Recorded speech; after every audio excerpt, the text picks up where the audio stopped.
오늘 본문의 주제는 깨어 있으라입니다. 여러분은 깨어 계십니까? 깨어 있다라고 하는 것은 무엇에 대해서 깨어 있는 것일까요?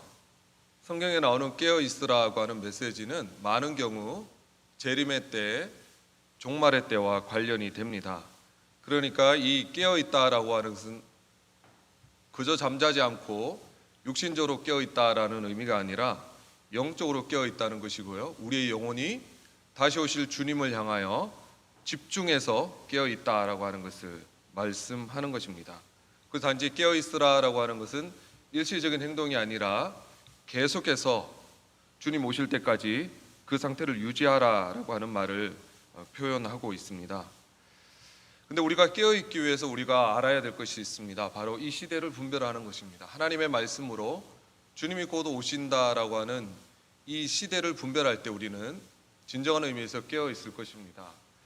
이 시대를 분별하기 위해서 우리 마태복음 24장에 예수님께서 종말의 때에 대해서, 말세의 때에 대해서 몇 가지 말씀하신 것이 있는데요.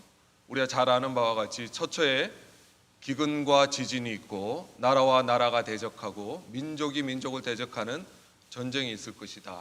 또 세 번째는 나의 이름 때문에 너희가 모든 민족에게 미움을 받게 될 것이다. 이 세 번째 메시지가 참 우리에게 와닿지 않습니까? 지금 한국교회가 처한 현실이 지금 이와 그런 것 같습니다. 그리고 거짓 선지자가 일어나고 불법이 성함으로 사랑이 식어지리라. 하나하나를 설명하지 않더라도 우리가 예수님께서 이미 복음서에 특별히 마태복음 24장에 말씀하신 이 마지막 때를 향하여 달려가고 있다라고 하는 것을 하나님의 말씀을 통해서 이 시대를 보게 되면 분명히 인정하게 될 것입니다. 그래서 이 코로나로 인해서 더더욱 말세의 징조가 더 분명해지는 이때에 우리는 깨어 있어야 할 것입니다. 오늘 본문 말씀을 통해서 깨어있는 자의 자세와 태도가 어떠해야 되는지 살펴보기를 원하는데요. 오늘 말씀 35절에 보면 이 깨어있는 자의 자세에 대해서 세 가지를 말씀합니다. 띠를 띠고 허리에 띠를 띠고 등불을 켜놓고 서 있으라는 것입니다. 여러분, 종들의 기본적인 자세는 이 경술과 같이 긴 옷술이 달린 옷을 입고 있으면 안 되었습니다. 그 옷을 입고 있다고 하더라도 띠를 띄어서 옷끈을 이렇게 묶는 거죠. 왜 그렇습니까? 언제라도 주인이 일을 시키면 달려나갈 준비를 하는 것입니다. 우리가 잘 알듯이 등불을 켜놓고 있다라고 하는 것은 등불에 기름을 준비해서 언제라도 등 밝히고 있어야 된다는 것입니다. 그리고 마지막으로 서 있어야 한다는 것입니다. 여러분, 앉아있지 않고 서 있는다는 건 무슨 의미입니까? 언제라도 달려나가서 맞을 준비를 해야 된다라고 하는 것입니다. 계속해서 이어지는 36절부터 두 가지 비유가 나오는데요. 혼인잔치와 도둑 비유가 나옵니다. 혼인잔치와 도둑의 공통점이 있습니다. 언제인지 때를 모른다라고 하는 것입니다. 예고하고 도둑이 오는 경우가 어디에 있겠습니까? 마찬가지로 혼인잔치도 마찬가지입니다. 그 당시 혼인잔치가 언제 끝날지는 심지어 주인도 잘 몰랐다고 합니다. 포도주가 언제 떨어질지, 손님들의 영이 언제까지 지속될지 모르기 때문에 혼인잔치에 간 주인이 언제 돌아올지는 주인도 몰랐기 때문에 더더욱 그 혼인잔치 집에 갔다가 돌아오는 주인을 맞이해야 될 종들이 주인이 언제 돌아올지 알 수가 없었을 것입니다. 그럼에도 불구하고 그들은 깨어서 준비하라고 하는 것입니다. 여러분, 우리가 예고된 시험, 우리 학창시절에 봤지만 중간고사나 기말고사처럼 언제 어느 시에 시험을 본다라고 하는 것은 벼락치기라고 해서 마지막 날 준비할 수가 있습니다. 그러나 그보다 훨씬 더 무서운 시험은 어떤 시험입니까? 예고하지 않고 갑자기 쪽지 시험을 본다거나 갑자기 보는 시험이 가장 어려운 거죠. 왜 그렇습니까? 내 평소 실력을 그대로 증명해야 되는 거죠. 따로 준비할 시간 없이 평소에 지금 현재 내 상태가 그대로 성적에 반영되기 때문에 우리가 때를 알지 못하는 시험이 어려운 것과 같이 마찬가지로 주님께서 우리에게 언제 오실지 때를 알려주지 않으셨다라고 하는 것은 그렇기 때문에 드디어 오신다라고 하는 메시지가 아니라 항상 지금 매사에 지금 이 자리에서 주님 맞을 준비를 하고 있으라, 깨어 있으라라고 하는 메시지가 된다라고 하는 것입니다. 그 깨어 있을 자가 받을 복에 대해서 37절에 보면 주인이 허리에 동이를 띠고 시중 든다라고 하는 것입니다. 주인이 종을 섬겨주실 것이다 라고 하는 놀랍고 황송한 복에 대해서 말씀하고 있습니다. 그렇다면 우리가 어떻게 해야 계속해서 깨어있는 자세를 견지할 수 있겠습니까? 오늘 말씀이 그저 혼인잔치집에서 돌아오는 주인에 대해서 말씀한 것은 의미가 있습니다. 우리가 열처녀 비유도 마찬가지고요. 심지어 예수님께서 처음으로 기적을 행하신 가나 혼인잔치집에 그 일도 혼인잔치였다라고 하는 것을 기억해야 됩니다. 그리고 우리 마지막 날에 대해서 혼인잔치에 참여한다라고 요한계시록에도 많이 등장하고 있지 않습니까?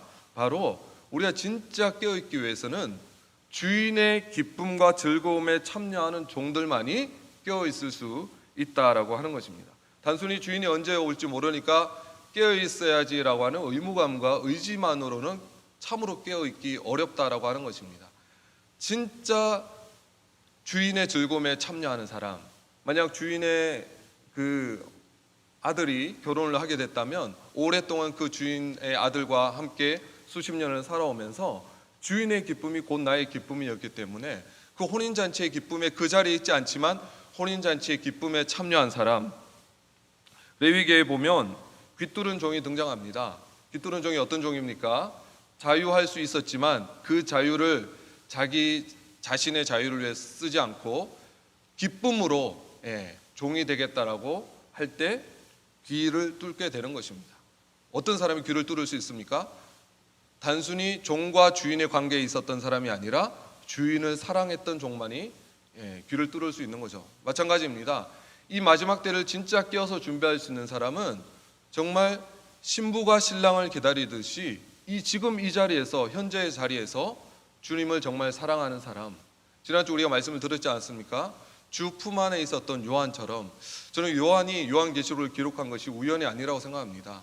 그가 주님과 가장 친밀한 제자였었고, 특별히 우리가 이 재림의 메시지, 종말의 메시지를 듣는 가운데 주님과 친밀한 사람은요, 신부가 신랑을 기다리는데 왜 재림의 때가 무섭고 두렵겠습니까?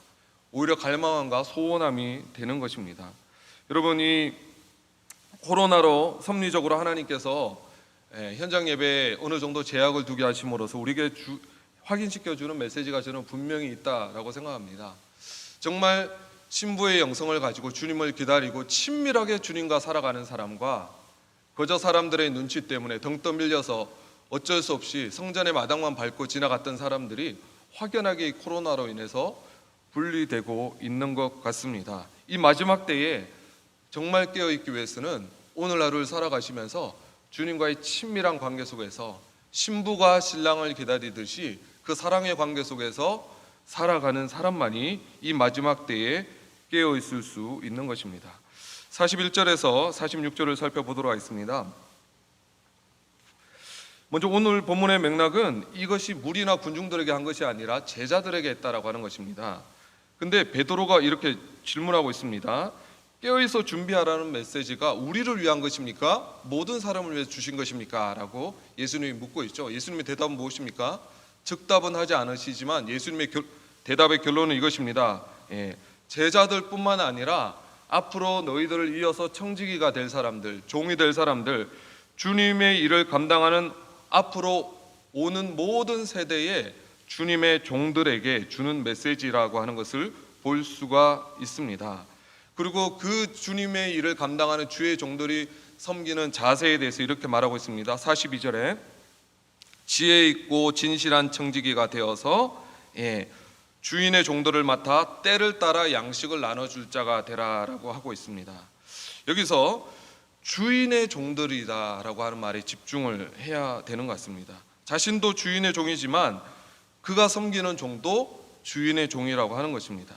그에게 필요한 양식을 모두 공급해 주라는 것입니다. 때를 따라 공급해 주라는 것입니다.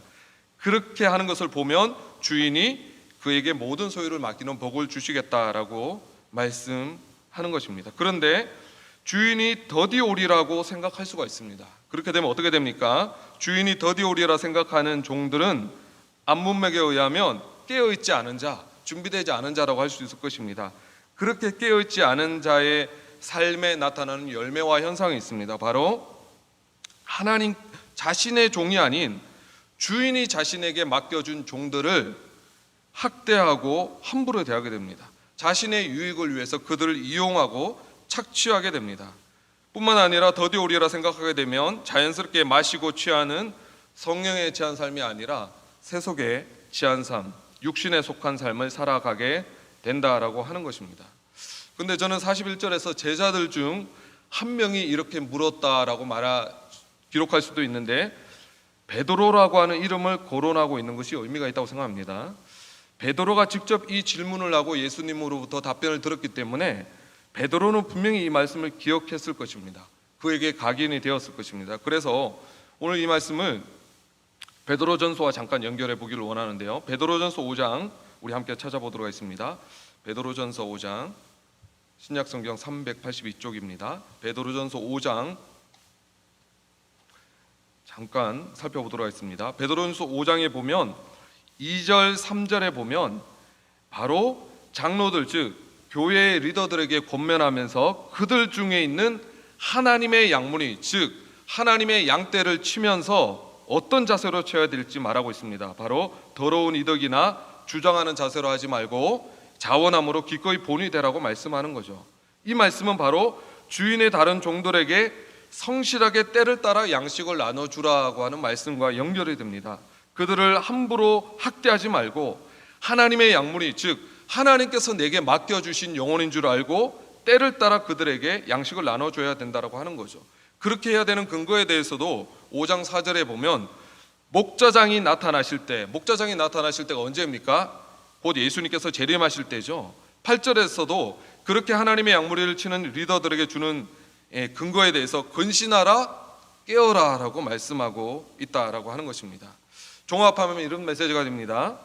양떼를 치는 목자들, 주인에게 사명을 받아서 주님의 일을 감당하는 모든 종들은 게으르지 않고 깨어서 언제라도 주님이 오실지 모르니까 깨어있지 않으면 이 사명을 제대로 감당할 수 없다라고 하는 것입니다.